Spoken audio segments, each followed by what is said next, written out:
Hello दोस्तों, good evening. आप में से बहुत सारे मेरे दोस्त हैं जो यूट्यूब से जुड़े हैं। आप लोग एक सवाल मेरे को करते हो कि अर्निंग के लिए मैं क्या करता हूँ, मतलब जो डेली का जो खर्चा होता है ना, वो कैसे मेरा पूरा होता है, वो आज की वीडियो में शेयर करूँगा आप लोगों को। जैसे कि मैंने एक बात शेयर कर दी थी कि मेरा जो बेसिक नीड्स है ज़्यादा नहीं है और मैं सेविंग्स में ज़्यादा यकीन करता हूँ। जॉब वगैरह नहीं लगने के बाद में प्लान बी तो ऐसा मैंने कुछ सोचा नहीं था, क्योंकि मुझे यकीन था अपने आप में कि कहीं ना कहीं कुछ काम लग जाएगा। तो जो हम लोगों का था घर में, मम्मी और डैड लोग जो कर रहे थे, जैसे ये खेती हुआ, तो इसको मैंने पकड़ लिया, ऑन द स्पॉट पकड़ लिया कि चलो खेती करता हूँ। और शुरू में जो खेती का जो काम है उतना तो मुझे आता नहीं था। ऑब्वियसली आपने ये सब चीज़ नहीं सीखा है तो थोड़ा सा मुश्किल होता है, और आजकल सारा चीज़ मशीन से हो रही है तो उतना दिक्कत नहीं पड़ा। बस आपको पता होना चाहिए कि कौन कौन सा समय में क्या क्या चीज़ें आपको लगानी है। तो ये हुआ, लेकिन इससे क्या हुआ कि आपका ईयरली इनकम होता था। मतलब खेती जो है हम लोगों का वो ईयरली टाइप का है कि ईयरली में आपका इतना अमाउंट आएगा। लेकिन जो हर दिन का जो पैसा होता है, बहुत सारे खर्चे होते हैं, वो सब खर्चे कैसे होता है, यूट्यूब से पहले की बात मैं आपको थोड़ा सा शेयर करता हूँ। और ये शेयर करने का मेरा मकसद ये है कि ताकि आप लोग भी प्लान बी पे काम कर सकते हो। मेरा जैसा एरिया था मैंने उस हिसाब से अपने प्लान बी पे काम करी। आपका एरिया अलग होगा तो आप लोग प्लान बी को उस तरह से एग्जीक्यूट कर सकते हो। मतलब प्लान बी रखना बहुत ही ज़्यादा ज़रूरी है। जिस तरह का एग्ज़ाम का जो साइकिल होता है उस साइकिल में हम लोग सब फंस जाते हैं ना, उस साइकिल से एक समय ऐसा होगा कि जहाँ आपको निकलना होगा। मतलब आपको माइंड को, अपने मन को शांत करना होगा कि नहीं, मुझे अब प्लान बी के तरफ में ध्यान देना होगा और उसमें आपको काम करना शुरू कर देना। देखिए, आप अगर पढ़े लिखे हैं तो कहीं ना कुछ भी आप कीजिएगा ना, आपको आपका पैसा कमाने का जो ज़रिया है ना वो आ जाएगा। बस आपको वो मन होना चाहिए। कोई भी काम छोटा बड़ा नहीं होता है। तो मैंने सबसे पहले क्या किया कि मेरे जो इलाके में देखा कि मैंने क्या चीज़ की कमी है, गैप मैंने देखा कि किस चीज़ की यहाँ कमी है और क्या क्या अपॉर्चुनिटी यहाँ हो सकती है। तो जैसे कि हम लोग गाँव इलाका है ये, तो गाँव इलाके में ऐसा है कि आप बिज़नेस नहीं कर सकते। ऑलरेडी बिजनेसमैन बहुत हैं यहाँ, हर चीज़ का दुकान आपको मिल जाएगा और उतना इन्वेस्टमेंट भी नहीं है मेरे पास, ना उतना प्रिंसिपल अमाउंट है कि मैं उसको उसमें इन्वेस्ट करूँ और उसका वेट करूँ।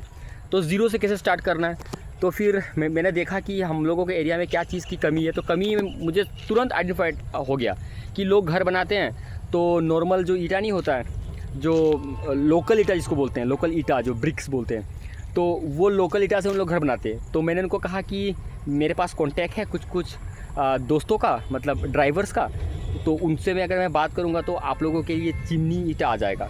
तो लोग मान गए। ऐसे करके एक जो ट्रेलर होता है, एक ट्रेलर चिमनी ईटा आपका, उसमें 10,000 ईटा होता है और वो आपका बिकता है 8 रुपया करके, 8 रुपया करके बिकता है। और जहाँ से हम लोग उठाते हैं वो 7.5 रुपया में वो मेरे घर पहुँचा देता है। यानी कि एक ईटा में 0.50 पैसा, मतलब आधा पैसा जो होता है वो एक ईटा में इनकम होता है।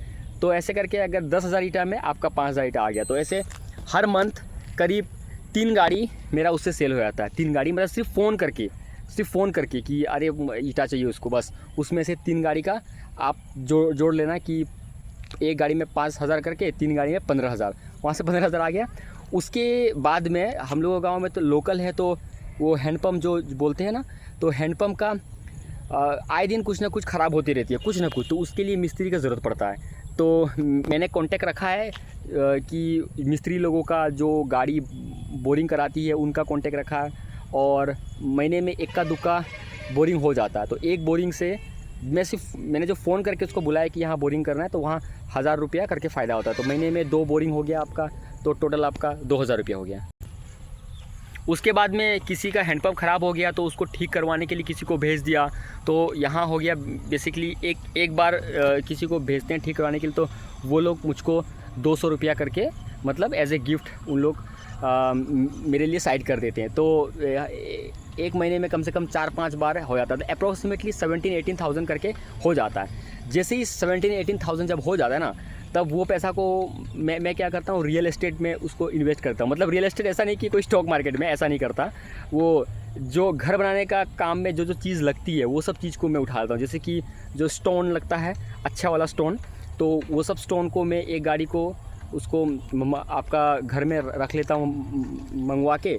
और एक गाड़ी को रखने का ये है कि किसी को ज़रूरत होता है तो वो लोग खुला लेते हैं, मतलब कि ट्रैक्टर से लेते हैं। किसी को 4 ट्रैक्टर की ज़रूरत है, किसी को 2 ट्रैक्टर की ज़रूरत है। तो इस तरह से एक गाड़ी जब मैं हाईवा से मंगवाता हूँ तो उसमें टोटल आपका, तो एक गाड़ी हाईवा का जो गिट्टी होता है उसमें करीब आपका 10 से 11 ट्रैक्टर निकल जाता है।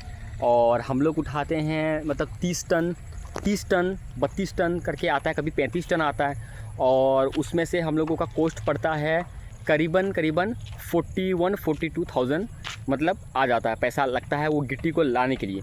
और उस गिट्टी को फिर हम लोग जब सेल करते हैं तो उस गिट्टी से हम लोगों का करीब 15-20 हज़ार रुपये का फ़ायदा होता है। यानी कि जो पैसा मैंने इन्वेस्ट करी, जो जैसे कि आपका बोरिंग वाला हो गया, ईटा वाला हो गया, वो पैसा को उसमें जब हम लोग इन्वेस्ट करी तो टोटल मिला के अप्रोक्सीमेटली हम लोगों का हाथ में 20 से 25 हज़ार का नेट प्रॉफिट आता है। और वही प्रॉफिट को मैं उसको अलग से सेव कर लेता हूँ और जो मूलधन था उस मूलधन को फिर से ऐसा लगा, यानी साइकिल कर दिया। यहाँ मैं एक चीज़ का हमेशा ध्यान रखता हूँ कि जो भी मैंने कमाया है, जो भी मैंने चीज़ अर्न करी है, पैसा अर्न करी है, उस पैसा को लीकेज नहीं करना है। क्योंकि सबसे बड़ा प्रॉब्लम होता है कि लीकेज करना। अगर हम लोग लीकेज कर देते हैं ना तो उससे क्या होता है कि जो लोग पैसा इन्वेस्ट किए हैं वो ख़त्म हो जाती है।